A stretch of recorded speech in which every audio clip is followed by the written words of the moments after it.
Hello दोस्तों, कैसे हो आप लोग। Welcome back to the channel live life easy. ये व्लॉग है 14 अप्रैल का और सुबह का टाइम है। अभी लेट है। जो मैं सुबह के मॉर्निंग रूटीन आपके साथ शेयर करती हूँ उस तरीके से फॉलो नहीं हो पा रहा है। पूरा काम अभी शुरू नहीं किया है मैंने, लेकिन हाँ जितना हो पा रहा है, जो जो मुझे लग रहा है कर पाऊँगी उतना मैं करना शुरू कर चुकी हूँ।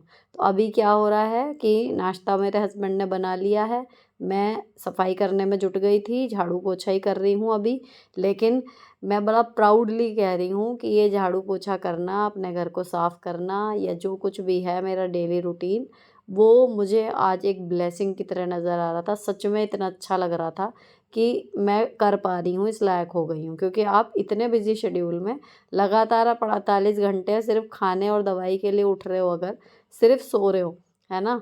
जो मैं पिछले व्लॉग में भी आपके साथ शेयर कर रही थी कि 2 दिन आपकी लाइफ़ से ऐसा लग रहा है कि बिल्कुल कट गए हैं। और उसके बाद आप जब खड़े होते हो आपको लग रहा है कि आप चल नहीं पा रहे हो, या फिर आप अपने डेली के काम को करने में भी ऐसा लग रहा है कि स्ट्रगल फ़ील हो रहा है। फिर उसके बाद जब आप 3-4 दिन बाद ही सही, अगर भगवान की कृपा रहती है तो 3-4 दिन छोटा सा ही समय है देखा जाए तो, उसके बाद जब आप अपने डेली के कामों पे लौटते हो ना, तो आज जब मैं ये काम कर पा रही थी आराम से बिना किसी परेशानी के बहुत ज़्यादा, मुझे ये सच में ब्लेसिंग लग रहे थे कि हाँ, ये नहीं कि उफ़! अभी सही हुए हैं, अभी झाड़ू पोछा शुरू कर दिया। गलती से भी एक फ़ीलिंग ये दिमाग में नहीं आई, बल्कि ये लग रहा था कि उफ़! कितना अच्छा लग रहा है कि फाइनली मैं अपने रूटीन के कामों को कर पा रही हूँ। क्योंकि देखो, मैं इसीलिए हमेशा कहती हूँ ना कि ब्लेसिंग घर के काम हैं, घर का फैला हुआ होना है, या फिर आपकी ज़िम्मेदारियाँ हैं, बहुत सारे वर्कलोड हैं आपके ऊपर। तो ये सब चीज़ें ना, अगर हम इसको नेगेटिवली लें तो हमें लगता है कि भैया कितना काम है, कैसे करें, हमारी तो ज़िंदगी हराम है, हम तो बिल्कुल साँस लेने की फुर्सत नहीं है, हम एन्जॉय नहीं कर पा रहे अपनी लाइफ। लेकिन अगर आप इसको पॉजिटिवली लें, इसका मतलब यही है कि आपके होने ना होने से दुनिया में कितना फ़र्क पड़ जाता है। और दूसरी चीज़ कि ये जो छोटे-छोटे काम जब आप करते रहते हो, आप इनको टेकन फॉर ग्रांटेड लेते हो कि ये तो रोज़ के काम हैं, अभी कर लेंगे, जब भी कर लेंगे। लेकिन जब आपकी फ़िज़िकल कंडीशन बिगड़ती है और आप ऐसी कंडीशन में पहुंच जाते हो कि आप चाहते हैं करना, लेकिन आपका शरीर साथ नहीं दे रहा, उसके बाद जब आपका शरीर वापस आता है ना और आप उन कामों को अब अपनी मर्ज़ी से कर सकते हो, तब उन कामों को देख के लगता है कि यार ये छोटे-छोटे काम जो रोज़ के हमें ऐसे ही लगते थे ऑर्डिनरी, कि इनमें क्या है या ये बोरिंग है, ये सब भी कर पाना अपने आप में एक ब्लेसिंग है। हर कोई नहीं कर पाता, फिज़िकली हर कोई इस लायक नहीं होता कि वो इतने सारे कामों को कर सके। तो अगर आप इतने सारे कामों को कर पा रहे हैं, इतने सारा वर्कलोड आपके ऊपर है, आप उनको बखूबी या खींचातानी करके भी परफ़ॉर्म कर पा रहे हैं, तो मैं आज भी यही कहूँगी कि आप सच में किस्मत वाले हो। बहुत लोगों से कहीं ज़्यादा लकी हो। अपनी ज़िम्मेदारियों को देख के, अपने कामों को देख के बिल्कुल भी मत हिर्राओ। भगवान उसी को देता है काम भी जो करने की क्षमता रखता है। अब सफाई करने के बाद फिर मैं आ गई थी ऊपर कपड़े फैलाने के लिए, जो डेली का एक लोड लगा था। तो सुखाते-सुखाते मुझे ध्यान आया कि ये नाइट सूट क्वेश्चन आए थे इस पे कि धोने के बाद इसका कलर तो नहीं निकला। तो देखो, इसका कलर वगैरह कुछ नहीं निकला है, ना प्रिंट निकला है और ना ही कपड़ा सिकुड़ा या फैला है। ठीक है, जैसा था वैसा ही है, ट्रू टू साइज़ है। तो अगर आप मीडियम मंगाते हो तो सूट वगैरह में तो मीडियम ही मंगाना, और नाइट सूट के हिसाब से चाहो तो 1 नंबर बड़ा भी मंगा सकते हो कंफर्टेबल फिट के लिए। लेकिन अच्छा है, 400 कुछ रुपए में था, बढ़िया है पैसों के हिसाब से, हौजरी में अच्छा सुंदर।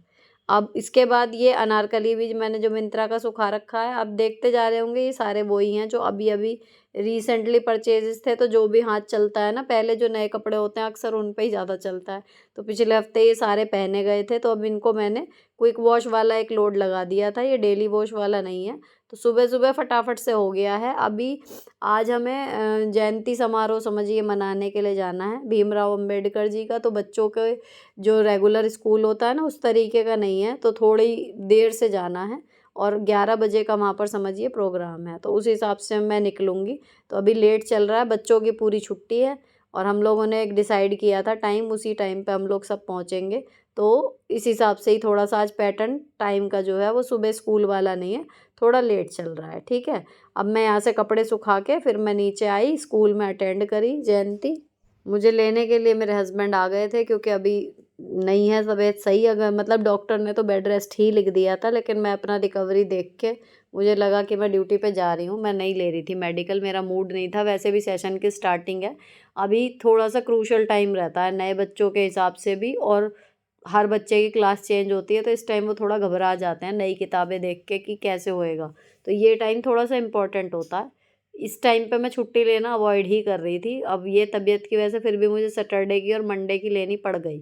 अब मैं यहाँ पर थोड़ा-सा यूट्यूब का देख रही हूँ, 3 दिन से बिल्कुल भी काम नहीं किया है, तो यहाँ पर भी काम पेंडिंग हो गया है अब।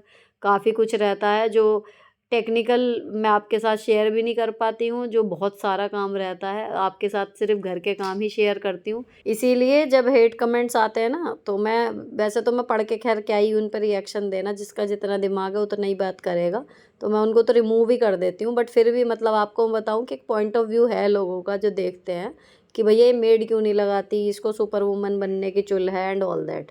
अब उन्हें बुद्धिहीनों को कैसे समझाऊं कि ना तो मुझे सुपर वुमन का कभी टैग चाहिए था, ना मैं अपने आप को मानती हूँ, लेकिन सिंपल सी चीज़ है, अगर मुझे नज़र आता है कि मेरे को इस एक चीज़ से फ़ायदा हो रहा है तो मैं वो कर लेती हूँ, नुकसान हो रहा है उसे हटा देती हूँ। अब मेड के जाने के बाद 25 दिन की छुट्टी के बाद मुझे समझ में आया कि जितना टाइम उसकी वजह से बच नहीं रहा था, उससे ज़्यादा मेरी जान को बंधन से लग रहे थे।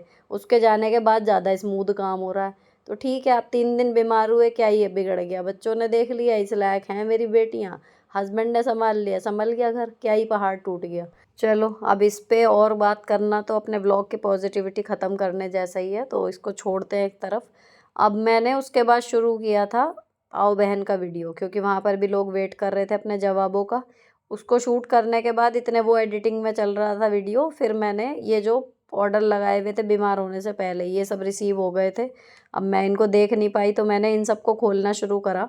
और यहाँ पर मैं क्विक साइन का वो रिव्यू इसलिए दे रही हूँ क्योंकि अगेन जब मैंने खोला था तो मेरा इरादा था कि मैं जस्टिफाई वाले पे शेयर करूँगी, लेकिन ये एक सूट है जो 600 से ऊपर है, बाकी सारे ना 500 के अंदर आए हैं, ये जितने भी मैं खोल रही हूँ।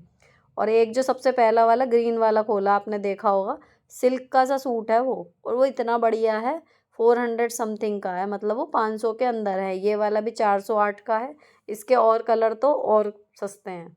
जब भी ऐसा कोई स्लॉट आता है ना मेरे हाथ में कि जब क्वालिटी बहुत ही बढ़िया होती है और मुझे खुद देख के लगता है कि यार इतने सस्ते में कैसे दे रहे हैं। अब मैंने इनके दोबारा रेट चेक करे वॉइस ओवर के टाइम पे, तो मैं खुद शॉक रह गई कि ये सारे 500 से नीचे ही मैंने ऑर्डर करे हुए हैं, और एक है बस जो 600 कुछ का है, जो ये हैवी दुपट्टे वाला मैं अब ये खोल रही हूँ, शायद ये है बस 600 से ऊपर, बाकी सारे के सारे 500 के अंदर हैं। तो दूसरा वाला ग्रीन वाला भी अच्छा खासा दुपट्टे के साथ था, बढ़िया सूट है। बाकी पहन के कैसे लग रहे थे वो 1-2 दिन में और थोड़ी सी ठीक हो जाऊँ तब आपको इंस्टाग्राम पे या फिर जस्टिफाई वाले पे वीडियो मिलेगी, लेकिन जिनका इंटरेस्ट है सूट्स में उनको यहाँ पर भी समझ में आ जाएगा कि क्या चीज़ है ये, है ना। ये हल्का सा सिल्क में, इसका दुपट्टा काफ़ी हैवी है इसीलिए ये मतलब ऊपर जा रहा है, लेकिन फिर भी कहूँगी कि ये 700 से अंडर में है।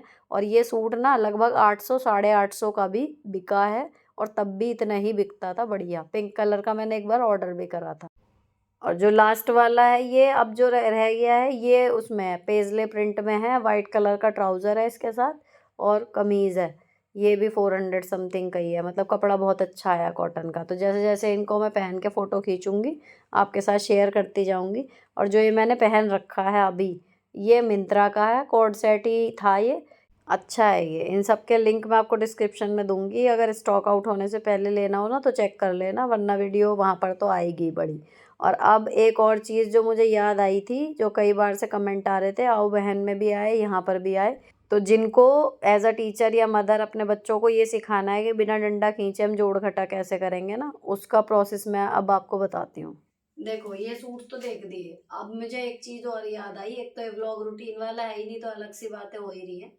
जो बार बार क्वेश्चन आ रहा था कि बिना डंडे खींचे मैं काउंटिंग कैसे सिखाती हूँ बच्चों को, वो एक क्विकली 1 मिनट का वो टाइम ले लो, जिन लोगों को इंटरेस्ट था वो देखें, अदरवाइज स्किप कर देना। देखो अगर काउंटिंग सिखानी है जब बच्चे को ना, उसी टाइम पे ये सिखा दो कि 6 के बाद क्या, 7 के बाद क्या, मतलब ये प्रॉपर प्रैक्टिस करा दो। एक बार आपने 1 से लेके 20 तक की पहले गिनती करा देनी बच्चे को, उसे ये पता होना चाहिए कि 11 के बाद वो बोल दे 12, 12 के बाद 13, या हिंदी में भी 6 के बाद 7, 7 के बाद 8, उसे एकदम पक्का हो जाए। ठीक, सीधी गिनती अगर उस बच्चे को ऐसे करके भी आ गई है तो उसके बाद अब जब हमें जोड़ना है, मान लो 4 और 3, तो जो भी बड़ा नंबर है वो रखवा लो माइंड में, या आप अगर उसको माइंड नहीं समझ में आ रहा पॉकेट में, ये बोल दो 4 इन द पॉकेट, है ना। तो मैं जो मेरे बच्चों को सिखाया था इनके स्कूल में, तो इन्हें ऐसे सिखाया था 4 in the mind 2 in the finger. अगर हमें 4 और 2 जोड़ना है तो 4 in the mind 2 in the finger. लेकिन वहां पे मैंने अपने बच्चों को हिंदी में बताया 4 माइंड में 2 उंगली में, है ना। उनको वही भाषा समझ में आती है तो भाषा वही यूज करनी जिससे बच्चा कनेक्ट कर पाए, उसके बाद आप उसको सेकेंडरी लैंग्वेज पे ला सकते हो। तो 4 माइंड में 2 उंगली में, तो जो है सबसे पहले जो भी नंबर लिखा है उससे पहले मैं पूछती हूँ कि बड़ा नंबर कौन सा है। बड़ा नंबर आ गया, उसके बाद ये वाला माइंड में रख लो, वो रख लेता है। अब छोटा नंबर जो दूसरा बचा कि ये बचा 2 या 3 जो भी है, इतनी उंगली निकाल लो, उसने उंगली निकाल ली। अब माइंड में कितने थे कि 4 थे, 4 के बाद 5, तो बस यहाँ आ गया वो। तो 4 के बाद 5 6 7 हो गया, 4 और 3 का जोड़ 7 आ गया। तो अब क्विकली देखो कितना होता है।